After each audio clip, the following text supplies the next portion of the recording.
Hi, I'm Anton Stetner with the Real Estate Solutions Group. Today we're going to talk about what to expect at closing. It actually depends on whether or not you're the buyer or the seller, so we're going to break that kind of up into two things. The one thing that both of you have to expect at closing, though, is to bring valid ID to prove who you are. Now, if you're the seller, what you're going to want to do is you're going to want to review the HUD statement before you go, and then look at there to make sure that your taxes are being prorated, the HOA dues are being prorated, and that the amount owed is correct, and the amount that you believe that you were supposed to net on the property is also correct.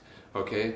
If there is a question at the closing table, the person that you're probably going to have to chat with is the escrow officer there. However, if it's a major question, so let's just say you thought you were going to net $50,000, all of a sudden it says you're only netting $4,000, you really need to pick up the phone and call your agent at that moment. Now let's talk about if you're a buyer. Now if you're a buyer, what you're going to have to bring to the closing table is you're going to have to bring not only your ID, but you're going to have the funds wired there to close.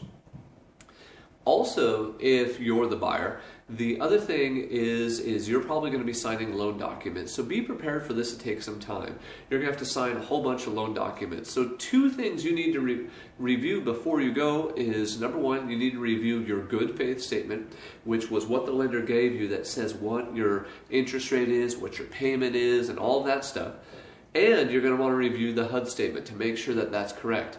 Because if you get there, and let's just say for conversation's sake, your payment was supposed to be $2,000 a month, and your interest rate was supposed to be 4.5%, and you get there and it says your interest rate is 5.5% and $2,400 a month, you're going to need to call the lender, and you're going to need to communicate that with the agent. Okay, so don't just go in and sign these documents blindly.